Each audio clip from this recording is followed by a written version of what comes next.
Hello बच्चों, आज हम बात करने वाले हैं क्लास 10 साइंस के 10 इंपॉर्टेंट क्वेश्चंस जो आपके कंपार्टमेंट एग्जाम में आ सकते हैं। चलिए स्टार्ट करते हैं। वीडियो को अंत तक देखिएगा तो आप इजीली 2 से 3 क्वेश्चन इसमें से 100% आपको मिल जाएंगे। अंत तक देखिएगा, 10 के 10 क्वेश्चंस बहुत इंपॉर्टेंट हैं। चलिए सबसे पहले बात कर लेते हैं।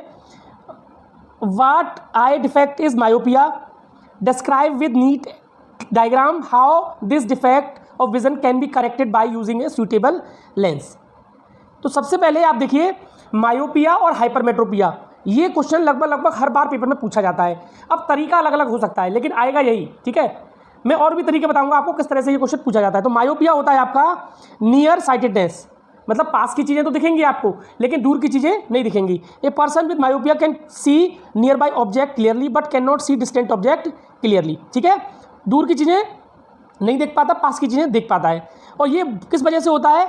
क्योंकि रेटिना से पहले इमेज बनती है। देखिए ये रेटिना से यहाँ पहले इमेज बन रही है, रेटिना पे इमेज नहीं बनती, ठीक है। ये देखिए, ये पास आ जाता है फार पॉइंट, ये जो फार पॉइंट है ये पास में आ जाता है। जब फार पॉइंट पास में आ जाएगा तो देखिए फार पॉइंट हमारा इन्फिनिटी होता है और इन्फिनिटी तक हम देख पाते हैं, लेकिन जब फार पॉइंट पास में आ जाएगा तो दूर की चीज़ें दिखेंगी नहीं, वो फार पॉइंट तक ही हम देख पाते हैं, ठीक है। तो ये वो डायग्राम है। ये करेक्ट कैसे होगा, ठीक है। तो देखिए, myopia can be corrected by using concave lens. अब देखिए कॉनकेव लेंस क्यों लगाते हैं उसका रीज़न सुन लीजिए। देखिए रेटिना से पहले इमेज बनती है मायोपिया में, ठीक है। ये डायग्राम नोट कर लीजिएगा, बहुत इंपॉर्टेंट डायग्राम है। देखिए यहाँ जो इमेज है वो आपकी आएगी रेटिना से पहले मिल जाती है, ठीक है। अब रेटिना से पहले मिल जाएगी तो हमें क्या करना पड़ेगा, कुछ ऐसा लेंस चाहिए हमें जो हमें डाइवर्ज कर दे हमारी लाइट को, ठीक है। डाइवर्ज करेगा तो थोड़ा सा वो पहले कन्वर्ज ना होकर थोड़ा सा बाद में कन्वर्ज होंगी, जिससे क्या होगा वो रेटिना तक पहुंच जाएंगी, ठीक है। इसलिए हम किसका यूज़ करते हैं? कॉनकेव लेंस का, ठीक है। ध्यान रखिएगा, मायोपिया में हम कॉनकेव लेंस का यूज़ करते हैं। नेक्स्ट क्वेश्चन है, list 2 causes of hypermetropia, draw रे डायग्राम शोइंग हाइपरमेट्रोपिया है एंड इट्स करेक्शन। भाई टोटल यही पूछता है क्वेश्चन में, ठीक है। तो देखिए हाइपरमेट्रोपिया होता है फार साइटेडनेस, मतलब दूर की चीज़ें आपको दिखेंगी, पास की चीज़ें नहीं दिखेंगी। अब इसके कॉज क्या हैं? देखिए इस इमेज बनती है वो रेटिना के पीछे बनती है, ठीक है। अब रेटिना के पीछे बनेगी तो हमें इस तरह का लेंस चाहिए जो लाइट को कन्वर्ज कर दे, और कन्वर्जिंग लेंस कौन सा होता है हमारा? कॉन्वेक्स लेंस, ठीक है। तो इसीलिए हम कॉन्वेक्स लेंस का यूज़ करते हैं, ठीक है। ध्यान रखिएगा, हाइपरमेट्रोपिया में हम कॉन्वेक्स लेंस यूज़ करते हैं। अब ये जो पीछे जो हमारी इमेज बन रही है इसका कारण क्या है? आई बॉल का छोटा हो जाना, शॉर्टन हो जाना। जब आई बॉल छोटी हो जाएगी तो उसको जो लेंस है ना उसको पता ही नहीं है कि आई बॉल छोटी हो गई है, तो वो पीछे ही इमेज बना पाएगा, ठीक है। एक तो ये हो गया शॉर्टन ऑफ आई बॉल। अगर मान लीजिए आपका जो आई लेंस है उसकी फोकल लेंथ बढ़ जाए, फोकल लेंथ बढ़ने से क्या होगा, ये पतला हो जाएगा और बाहर जाके कन्वर्ज करेगा, दूर जाके कन्वर्ज करेगा। आई थिंक आपको समझ में आ गया होगा। अब देखिए और कैसे पूछ सकता है इसमें से क्वेश्चन, आपको दे देगा फोकल लेंथ, ठीक है। अब फोकल लेंथ दे देगा, जैसे मान लीजिए उसने दे दी -10 सेंटीमीटर फोकल लेंथ है, मान लीजिए, ठीक है। किस तरह के क्वेश्चन पूछे जा सकते हैं वो मैं बता रहा हूँ। अब वो पूछेगा कि ये जो फोकल लेंथ है ये दे रखी है आपको, कहेगा किस तरह का आपको डिफेक्ट है।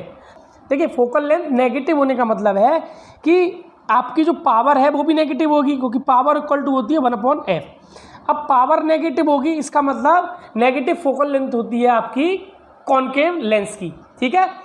कॉनकेव लेंस की फोकल लेंथ नेगेटिव होती है और कॉन्वेक्स की होती है पॉजिटिव। अब चूंकि यहाँ फोकल लेंथ नेगेटिव दे रखी है तो लेंस कौन सा होगा? कॉनकेव, ठीक है। और कॉनकेव कहाँ यूज होता है? मायोपिया में। तो आपको आंसर होगा मायोपिया, ठीक है। तो इस तरह से क्वेश्चन पूछ सकता है। अब अगर आपको मान लीजिए फोकल लेंथ दे रखी है 10+ की सेंटीमीटर, ठीक है।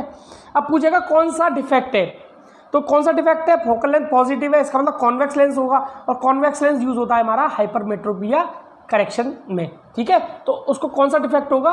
हाइपरमेट्रोपिया। आई थिंक आपको समझ में आ गया होगा, ठीक है। चलिए आगे क्वेश्चन देखते हैं। ये बहुत इंपॉर्टेंट क्वेश्चन है। देखिए मिरर फॉर्मूला और लेंस फॉर्मूला के क्वेश्चन आप करके जाइएगा। 1/f = 1/v + 1/u, ये हमारा फॉर्मूला है मिरर का, ठीक है। मिरर के फॉर्मूले में आप फोकल लेंथ या जो भी इमेज डिस्टेंस है उससे निकालेंगे, ठीक है। और अगर लेंस का आता है तो लेंस में आप यहाँ पॉजिटिव की जगह क्या लगा देंगे, नेगेटिव। मैग्नीफिकेशन की बात करें तो मैग्नीफिकेशन जब आप मिरर में निकालेंगे तो -v/u, ठीक है, और लेंस में निकालेंगे तो m = प्लस का v/u यूज़ करेंगे, ठीक है। चलिए एक डेमो क्वेश्चन देख लेते हैं। The image of candle flame placed at A 30 centimetre from a mirror is formed on the screen in front. देखिए हमारी जो डिस्टेंस दे रखी है ऑब्जेक्ट की वो दे रखी है 30 सेंटीमीटर, और u की वैल्यू हमेशा नेगेटिव लेना, ये ध्यान रखिएगा। तो 30 सेंटीमीटर हो गई, ठीक है। देखिए 30 सेंटीमीटर दे रखी है हमारी इमेज ऑब्जेक्ट डिस्टेंस, ठीक है।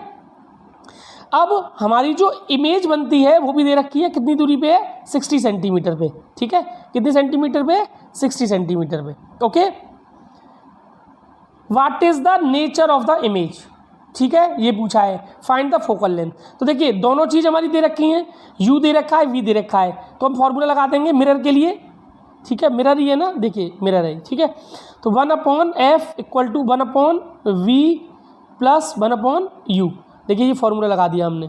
वैल्यूज पुट करोगे तो f की वैल्यू आ गई आपकी 20 सेंटीमीटर, ठीक है। ये आप कैलकुलेट कर लेंगे, ठीक है। अब मैग्नीफिकेशन, अब देखिए ये फोकल लेंथ आ गई, अब आपको चाहिए मैग्नीफिकेशन। मैग्नीफिकेशन से पता लगता है कि इमेज रियल है, वर्चुअल है, इरेक्ट बनेगी या इन्वर्टेड बनेगी। तो देखिए मैग्नीफिकेशन के लिए फॉर्मूला लगा दिया आपने -v/u, मिरर में नेगेटिव लगाएंगे। तो देखिए m की वैल्यू, v की वैल्यू कितनी है, -60, इसकी वैल्यू कितनी है, -30, ठीक है, और माइनस पहले से लगा हुआ है, ठीक है। तो ये 30 से ये कट गया, -2 आ गया आंसर। अब देखिए m की वैल्यू अगर नेगेटिव है तो यहाँ -2 आ रही है, अगर m की वैल्यू नेगेटिव है तो रियल इमेज होगी। कैसी इमेज होगी, रियल। और रियल इमेज हमेशा उल्टी बनेगी, इन्वर्टेड बनेगी, ठीक है। तो रियल और इन्वर्टेड कितनी होगी, रियल और इन्वर्टेड। देखिए रियल और कॉन्केव लेंस होगा, ऑब्वियसली फोकल लेंथ नेगेटिव है तो, ठीक है, और इन्वर्टेड होगी। क्लियर। अब आपको इसकी इमेज की हाइट निकालनी है। तो एक फार्मूला और है हमारे पास, m = hi/ho। ये फार्मूला का यूज़ करके मैग्नीफिकेशन है -2, h की वैल्यू दे रखी है तो i की वैल्यू आपको निकालनी है। आई थिंक आपको समझ में आ गया होगा। इसी तरह सारे क्वेश्चन आपको करने हैं। नेक्स्ट क्वेश्चन की तरफ बढ़ते हैं। Explain the use of electric fuse, what type of material is used for fuse wire and why. तो देखिए इलेक्ट्रिक फ्यूज जो होता है वो प्रोटेक्ट करता है सर्किट्स को एंड अप्लायंसेस को, stopping the flow of any unduly highly electric current. जब भी देखिए हाई इलेक्ट्रिक करंट किसी इक्विपमेंट में फ्लो होता है तो फ्यूज उसको बचा लेता है, ठीक है। It consist of piece of wire made up of material और alloy appropriate melting point. Melting point उसका लो होना चाहिए, नहीं तो इक्विपमेंट जल जाएगा उससे पहले, ठीक है। For example aluminium, copper, iron, lead etc. If a current larger than specific value flows through the circuit, the temperature of the fuse wire increases, the melts the fuse wire and breaks the circuit। समझ में आ गया होगा, ठीक है।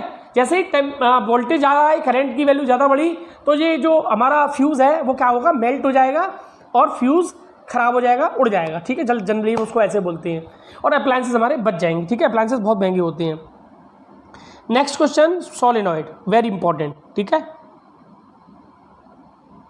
What is solenoid, draw the pattern. तो देखिए solenoid को ड्रॉ करने के लिए आपको, देखिए ये होता है सोलेनॉइड, ठीक है। ये देखिए दिख भी रहा होगा, इसमें आपने एक बैटरी लगा दी, ठीक है, लगा दी बैटरी, ठीक। ये पॉजिटिव टर्मिनल और ये नेगेटिव, छोटा वाला नेगेटिव होता है पॉजिटिव, यहाँ से करंट जाएगा, यहाँ से वापस आएगा। अब सुनिए, अब देखिए करंट ऐसे जा रहा है, ऐसे जा रहा है, ठीक है। तो इधर से आ रहा है क्लॉकवाइज, इधर से आ रहा है क्लॉकवाइज, तो इधर होगा साउथ, ठीक है, और इधर होगा नॉर्थ। एक तरफ साउथ होगा, दूसरी तरफ नॉर्थ ही होगा ना। अब इनसाइड मैग्नेटिक फील्ड लाइन कैसे जाती हैं, ऐसे, ठीक है, पैरेलल। इनसाइड जाती है साउथ से नॉर्थ, ठीक है, देखिए जा रही है साउथ से नॉर्थ, इधर साउथ है और इधर नॉर्थ है, और आउटसाइड जाती है नॉर्थ से साउथ। इस तरह से आपको ड्रॉ कर देना है, ठीक है, समझ में आ गया होगा। ये solenoid of coil of many circular turn, मैंने बताया था, ये many circular turn of insulated copper wire wrapped in a cylindrical form. देखिए wrapped in a cylindrical form, इस तरह से ये आंसर आप दे सकते हैं, ठीक है। बार मैग्नेट का डायग्राम भी बहुत इंपॉर्टेंट है, ठीक है, बना के आ जाना है। एक तरफ साउथ ले लेना, एक तरफ नॉर्थ। तो इनसाइड साउथ से नॉर्थ और आउटसाइड होती है नॉर्थ से साउथ। इस तरह से आप डायग्राम इसका बना सकते हैं। क्लियर है? ये डायग्राम भी इंपॉर्टेंट है, कई बार आ चुका है। चलिए क्वेश्चन नंबर 6, ये बायोलॉजी का आ गया। ठीक है, state the role played by the following in the process of digestion. तो ट्रिप्सिन एंजाइम और लाइपेज का फंक्शन पूछा है। तो देखिए ट्रिप्सिन एंजाइम क्या करता है, ये भी पेनक्रियास से निकलता है। ठीक है, और ये ट्रिप्सिन जो एंजाइम है ये प्रोटीन को डाइजेस्ट करता है। ठीक है, लेकिन ये जो डाइजेस्ट करता है प्रोटीन को वो करता है बेसिक मीडियम में। ठीक है, और इसके लिए बेसिक मीडियम कौन तैयार करता है, बाइल जो लीवर से निकलता है। लाइपेज जो है वो फैट को डाइजेस्ट करता है। किसको करता है, फैट को। ठीक है, और बाद में फिर जो स्मॉल इंटेस्टाइन है इसको फैटी एसिड और ग्लिसरॉल में कन्वर्ट कर देती है। ठीक है, next question, list 2 function of finger like projection in the small intestine. तो देखिए एक तो लार्ज सरफेस एरिया प्रोवाइड करता है फिंगर लाइक प्रोजेक्शन, ये लार्ज सरफेस एरिया प्रोवाइड करता है। इसको खोल देंगे तो लार्ज सरफेस एरिया हो जाएगा कि नहीं हो जाएगा इसका। दूसरा, यहाँ हमारा रीअब्जॉर्प्शन होता है किस किस का, जो भी हमारा प्रोटीन, अमीनो एसिड जो भी बनता है, ठीक है, ग्लूकोज, उन सब का, वाटर का, सबका होता है रीअब्जॉर्प्शन। तो ये मेन फंक्शन है स्मॉल इंटेस्टाइन के और विलाई के। ठीक है, question number 7, how does chemical coordination takes place in the animals. तो देखिए केमिकल कोऑर्डिनेशन कैसे होता है, देखिए हमारी बॉडी में होते हैं हार्मोन्स। ठीक है, हार्मोन्स सीक्रेट करते, कुछ सीक्रेट करेंगे। ठीक है, देखिए हमारी बॉडी में होते हैं ग्लैंड्स और ग्लैंड से निकलते हैं हार्मोन्स। ठीक है, और हार्मोन्स हमारी बॉडी में क्या हो जाते हैं, ब्लड में घुल जाते हैं और टारगेट ऑर्गन तक पहुंच जाते हैं। ठीक है, ईजी है, बहुत ईजी है। सबसे पहले ग्लैंड्स होती है हमारी बॉडी में, ग्लैंड से निकलते हैं हार्मोन्स, हार्मोन्स हमारे ब्लड में घुल के टारगेट ऑर्गन तक पहुंच जाते हैं और जो काम परफॉर्म होना होता है वो हो जाता है। ठीक है, it is advise to use iodize salt. देखिए आयोडाइज सॉल्ट अगर आप नहीं खाएंगे तो एक डिजीज़ होती है गॉइटर, घेंगा जिसको बोलते हैं, वो हो सकती है। ठीक है, तो इसकी कमी से तो iodine is necessary for making thyroxine. ठीक है, थायराइड ग्लैंड में होता है थायरॉक्सिन और ये मेन इंग्रेडिएंट है थायरॉक्सिन हार्मोन्स का, आयोडीन। ठीक है, deficiency of iodine in the diet can cause deficiency of thyroxine in the body, और इससे रोग हो सकता है, इसको बोलते हैं गॉइटर। गॉइटर याद रखिएगा, क्वेश्चन इंपॉर्टेंट है। ठीक है, एक इंसुलिन वाला क्वेश्चन भी पूछा जाता है कि इंसुलिन कहाँ से सिक्रेट होता है और क्या करता है। तो इंसुलिन जो है पेनक्रियास से सिक्रेट होता है और ब्लड शुगर लेवल को कंट्रोल करता है, ये भी ध्यान रखिएगा। ठीक है, state the change that takes place in the uterus when implantation of embryo has occurred. देखिए जब एम्ब्रियो डेवलप होता है तो क्या क्या आता है, ठीक है, चेंजेस होते हैं। देखिए implementation is close attached by blastocyst young multicellular embryo को बोलते हैं to the uterine wall. It is followed by the number of development changes in the thickness of wall of uterus. ठीक है, वॉल जो है यूट्रस की वो thicken हो जाती है। And intimate correction between the fetal membrane and uterine wall called placenta. और किसका फॉर्मेशन होता है, प्लेसेंटा टिश्यू का, जो क्या प्रोवाइड करता है, बेबी को न्यूट्रिशन प्रोवाइड करता है। ठीक है, this is disc which is embedded in the uterine wall. ये भी पूछा जा सकता है कि व्हाट इज प्लेसेंटा, प्लेसेंटा का भी कब फंक्शन पूछा जाता है। तो प्लेसेंटा एक टिश्यू होता है जो मदर वॉर्म्स में होता है और ये बेबी को न्यूट्रिशन प्रोवाइड करता है और जो वेस्ट मटेरियल होता है बेबी का वो मदर्स ब्लड को दे देता है। ठीक है, प्लेसेंटा क्या करता है, respiratory and excretory organ of the fetus. समझ में आ गया होगा। अगर फीमेल मेल में एग फर्टिलाइज ना हो, ठीक है, मान लीजिए इंटरकोर्स के दौरान जो फीमेल और मेल का जो संबंध होता है उसमें एग फर्टिलाइज नहीं हो तो क्या होगा, तो एमसी होते, पीरियड्स होते हैं महिलाओं में।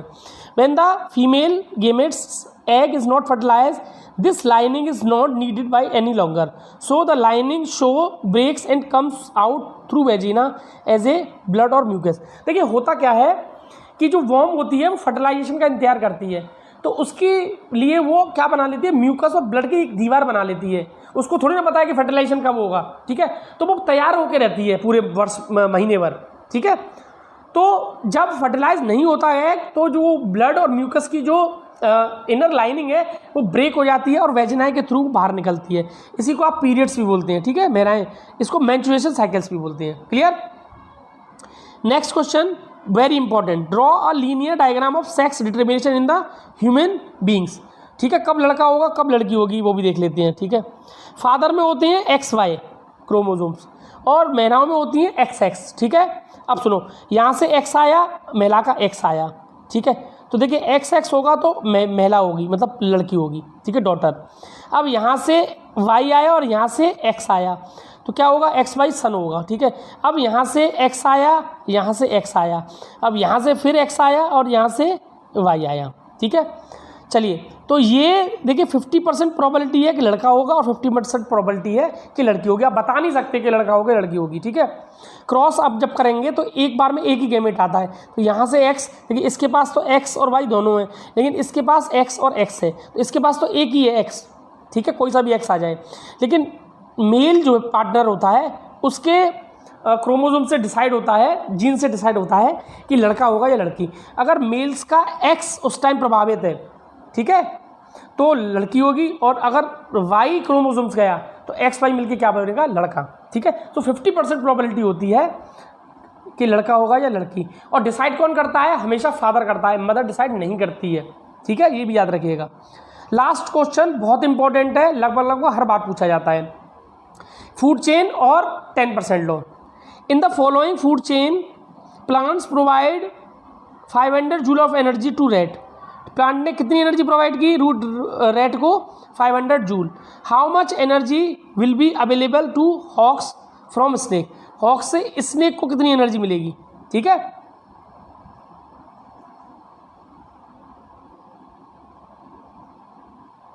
चलिए देख लेते हैं। तो देखिए यहाँ कितनी थी, देखिए एक सबसे पहले तो फूड चेन बनाना सीखिए। सबसे पहले आता है प्रोड्यूसर, फिर आता है प्राइमरी कंज्यूमर, फिर आता है सेकेंडरी कंज्यूमर, फिर आता है टर्टियरी कंज्यूमर। ठीक है, ये प्लांट को रैट खाएगा, रैट को स्नेक, और स्नेक को कौन खा गया, हॉक्स। ठीक है, अब सुनो, यहाँ कितनी है 5000 जूल, रैट को कितनी मिली 10%, तो इसका 10% कितना हुआ 500। अब इसका फिर 10%, तो इसका 10% कितना हुआ 50 जूल, इसका फिर 10% कितना हुआ 5 जूल। तो कितनी एनर्जी मिलेगी हॉक्स को स्नेक से, 5 जूल। इसके बाद एनर्जी खत्म ही हो जाती है। ठीक है, इसलिए आगे ट्रॉपिक लेवल नहीं होते। आई थिंक आपको ये पूरा वीडियो अच्छे से समझ में आया होगा। अगर आपको वीडियो अच्छा लगा हो तो प्लीज़ वीडियो को लाइक कर दीजिए, चैनल को सब्सक्राइब कर दीजिए। केमिस्ट्री के क्वेश्चन इसमें इंक्लूड नहीं हो पाए हैं, वीडियो बहुत लंबा हो जाता। अगर आपको वीडियो देखना है तो प्लीज़ मुझे कमेंट में लिख के बताइए कि मुझे केमिस्ट्री के इंपॉर्टेंट क्वेश्चन भी बता दीजिए। तब तक के लिए जय हिंद, जय भारत।